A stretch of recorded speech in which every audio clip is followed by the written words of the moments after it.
Uma quarta-feira agitada no Congresso Nacional, como nós já destacamos aqui, daqui a pouco mais informações. Na Câmara, os parlamentares derrubaram o decreto do governo que tratava da alta do IOF. E, nesse momento, estamos acompanhando a sessão do Senado, falando agora o senador Isalci Lucas, porque, na sequência, depois da votação na Câmara, o Senado, a partir de agora, está também se debruçando nesse mesmo tema e deve também aprovar a derrubada desse decreto do governo, impondo mais uma derrota do Congresso ao Palácio do Planalto. Nesse momento, na Câmara, os parlamentares estão discutindo o projeto do governo que trata da isenção do imposto de renda para quem ganha até R$5 mil. E agora há pouco o Senado aprovou o projeto que prevê o aumento de deputados na Câmara. O texto teve alterações e agora volta para as mãos dos deputados. Davi Alcolumbre deixou a presença da casa para votar, inclusive, e nesse momento falando o senador Isalci Lucas, aí já sobre o tema do IOF. Ele vai encerrando o discurso dele na tribuna, o presidente do Senado, Davi Alcolumbre, comanda os trabalhos e agora a sequência desses trabalhos no Senado, a gente continua acompanhando mais um trecho ao vivo aqui no Jornal Jovem Pan. Acompanhe. Consulto se há senadores inscritos para discutir a matéria. Para discutir. Com a palavra o senador Jacques Wagner, em seguida Eduardo Gomes e também Randolfo Rodrigues. Presidente, é óbvio que essa votação está sendo super apressada, acelerada, e eu tenho 2 requerimentos que eu registrei no sistema. Um que eu já tinha falado com Vossa Excelência, que era de mandar para a CCJ. Foi mandado pelo regimento após o requerimento de urgência, fica prejudicado.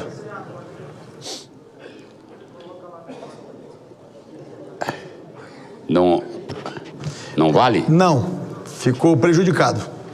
A ponderação do líder do governo, o senador Isalci Lucas, continua na tribuna.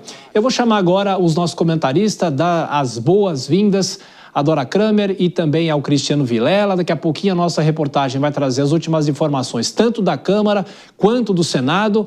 Bom, Dora, são inúmeros os temas, ao longo do jornal a gente vai discutindo, mas nesse momento o Senado também debruçado em relação à alta do IOF, depois de aprovar o aumento do número de deputados. O texto volta, como nós já destacamos aqui, para a Câmara, porque foram feitas alterações. Bem-vinda, Dora, boa noite para você.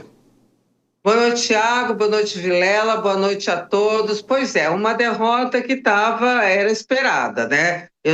Me chamou a atenção o fato do governo se dizer surpreso, porque o recado da Câmara tinha sido dado na semana passada, 346 votos pela urgência, e parece que 97 só contra, quer dizer, o governo não conseguiu reunir 100 deputados, e repete a performance hoje, porque 98 só votaram com o governo, menos de 100 deputados, e os que foram contrários, ou seja, favoráveis à derrubada do decreto, foram mais ainda, 383 hoje, contra 98. Quer dizer, o governo só se sentiu surpreso e traído porque está completamente desarticulado, né? A articulação política completamente desarticulado.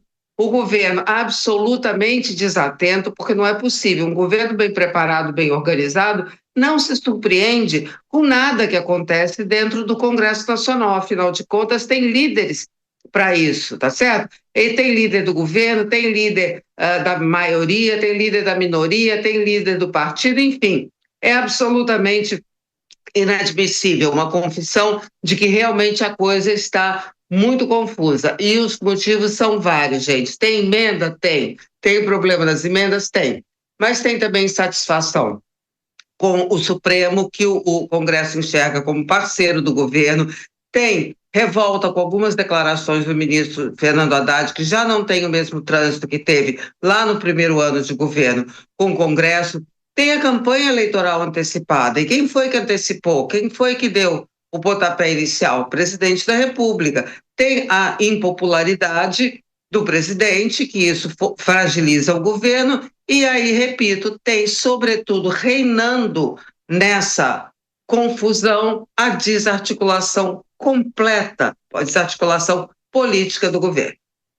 Meu caro Cristiano Vilela, é uma situação muito complexa que vive a relação Congresso-governo, e a questão é que não se vê uma luz no fim do túnel. Isso não deve mudar tão cedo. Agora, a gente falava, inclusive, eu conversava com a Dora fora do ar, a última vez que o Congresso Nacional derrubou um decreto presidencial foi em 1992, ainda no governo Collor.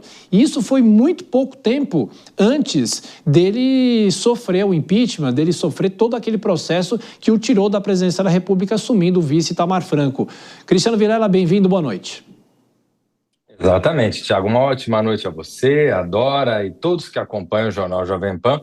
Olha, realmente foi uma derrota acachapante do governo, e o governo, além de não demonstrar, encontrar elementos para se reconstruir politicamente no parlamento, dá a impressão que o governo já deixou de lado, que o governo realmente já reconhece que não tem essa condição, que não tem essa capacidade. Veja que nós tivemos aí um número significativo de dias onde a área econômica do governo, onde a área política do governo poderia ter costurado um acordo que fosse efetivamente mais palatável. Agora, isso não ocorreu. O governo apresentou ali uma proposta de MP que não desarticulava o texto efetivo desse decreto, não apresentou soluções que satisfizessem os interesses do parlamento, os interesses de outros setores da economia, que viam um verdadeiro absurdo que foi esse texto, esse decreto editado pelo governo, e o governo não conseguiu demonstrar ou construir outras opções. Deixou bem claro que não teria capacidade de tirar o coelho da cartola, fez discursos políticos, inclusive o próprio ministro da Fazenda, que deveria ser o adulto na sala, a pessoa que promovesse esse diálogo, mas não, começou a fazer discursos políticos tal como a ala política do governo, de ricos contra pobres, de nós contra eles, enfim, fez com que o fosso que separa hoje o parlamento, as lideranças principais do parlamento, do governo federal, fosse aumentado ainda mais. Não poderia dar em outra que não fosse justamente essa derrota acachapante no Congresso. Pois é, a gente